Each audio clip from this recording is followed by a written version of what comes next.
Narito na ang paborito nating panulak sa tanghalian ng H2O o hot issue sa Hotline at Opinion. Mainit na usapin ngayon ang planong pamimigay ng kondom ng DOH sa mga high school student.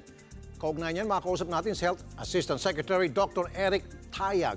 Magandang tanghali po, Asik Tayag, sir. Magandang tanghali, Rafi. Okay, karamihan po sa mga high school student ay mga minor, especially po itong mga first year high school. So, marami sa kanila, mga paslit pa, tinuturuan pa ng kanilang mga magulang paano magsuot ng salawal. So baka dito, sa mga ito, turuan nyo pa po o kayo pa mismo magsuot ng kondom dahil hindi pa nila alam magsuot ng kondom. Una muna po, paliliwanag namin po, ang HIV po ay marami sa mga age group. Ang maraming bilang po ng HIV ay naitala na sa 25 to 34 at 15 to 24. Okay. So karamihan ng 15 to 24 nasa paaralan. Pangalawa, sa survey po namin, yung hindi gumagamit ng condom ay dahil sa hindi available yung condom o wala silang access sa condom. Okay. Pangatlo po, ito po ay hindi pamimigay ng condom na parang namimigay kami ng kente, kundi may ugnayan po kami sa DepEd sapagkat kamakailan tapos na nila yung curriculum. Okay. So sino po mamimigay ng kondom? Yung sexuality education po. Yung mga guro po, sir, or yung mga taga-DOH mismo direkta mamimigay sa mga estudyante? Ay, hindi po. Sa paaralan po, hindi po sa amin yan sapagkat yan ay kapaloob sa sexuality education na kanila pong i-roll out.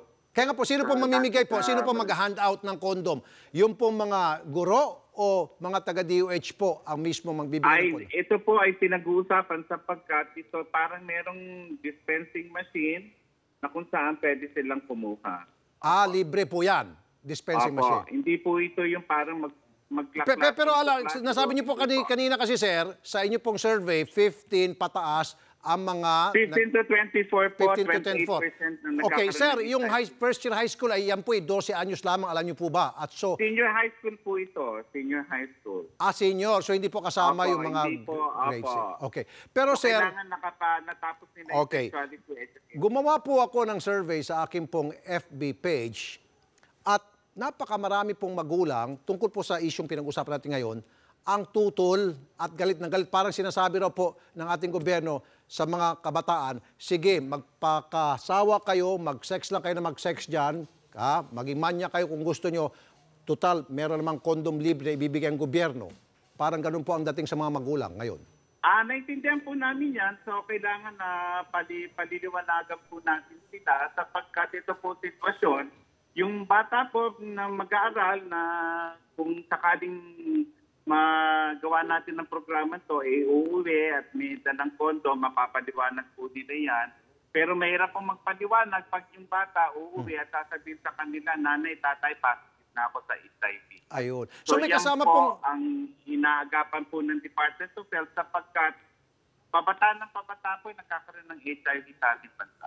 Pero sir, di ba dapat ma-educate muna yung mga bata tungkol po sa sex? Kaya nga po, hindi kami maninigi hanggat hindi na-roll out po yung sexuality education. I see. Wala pong pamimigay sapagkat nasa DepEd po yung ang galaw po ngayon sapagkat kailangan nilang ma-roll out dyan. Kung pagka sa makikipag-coordinate lang kami kasi mamimigay lang kami dun sa lugar na talagang hirap talaga makakuha ng kondom at dapat yung mga mag-aaral natapos po yung sexuality education po. At dapat yung magulang kasama po sa programa po yan sapagkat sila po ang magiging katuwang natin sa pagpapaliwanag. So ibig sabihin, sir, habang tinuturuan po yung mga kabataan paano makipag-sex, nandiyan po yung mga magulang katabi nila at nakikinig? Hindi po, kundi ganito po yung paliwanag po namin dyan kasi yung pinupuna nga po kami. Ganito po yon. Pag lumabas kayo ng bahay po at may dala kayong payong, hindi nyo hinihingi yung ulan, kundi pag umulan, may gagamitin ho kayong payong. So yung kondom ho ay hindi po nasa katawan nyo para maghanap po ng sex, kundi kung magse-sex ho kayo para maiwas kayo sa panganib sa HIV, may gagamitin po kayo. Ayun. Kasi may kasabihan din po mga biro, yung isang payong daw, pag binuksan, hindi ka mababasa. Ang kondom daw, pag binuksan, ganun din, hindi ka rin mababasa at merong hindi mabubuntis or something like that. Pero anyway, sir, seryoso ng usapan. Sana sir, mag-survey din muna kayo at magtanong din po kayo sa mga eskwelahan, sa mga principal, guidance counselor, at maging sa mga estudyante o PTA kung ano po yung kanilang saloobin tungkol ho dito bago kayo magpasok sa ganong klaseng mga proyekto o mga balak. Karami po ito. May mga basihan po kami at yan po ay pinag-uusapan. Kaya nga pinaliliwanag po natin na ito po ay hindi stand-alone. Kailangan po talaga may sexuality education. Hindi po pwedeng wala.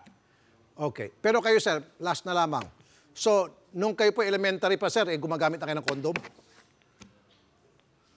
Alam nyo ho, ba't naman tayo gagamit ng condom kung elementary pa po yan? High school pala. Sorry, sir. Nung high school pala kayo, sir. Sorry, hindi pala elementary. Sorry, nung high school. Kasi, kaya ko po natanong to, dahil nga po sa FB page ko, ganun ho yung mga reaksyon ng mga netizen. So, kung kayo po nung high school, gumagamit na raw ho ba kayo ng kondom? Hindi po tayo gumagamit ng condom po no, sapagkat wala naman po tayong sex po nung high school po tayo. Sapagkat ang tinutulong pa rin po ng DOH, at nakikiayo naman yung simbahan, yung abstinence at yung pagsisex pag nag-asawa na po. Tawa ng tawa itong mga cameraman sa itong mga makeup artists. Salamat po, sir. Sir Eric Tayag Asek. Eric. Maraming salamat po. Magandang hapon po, sir.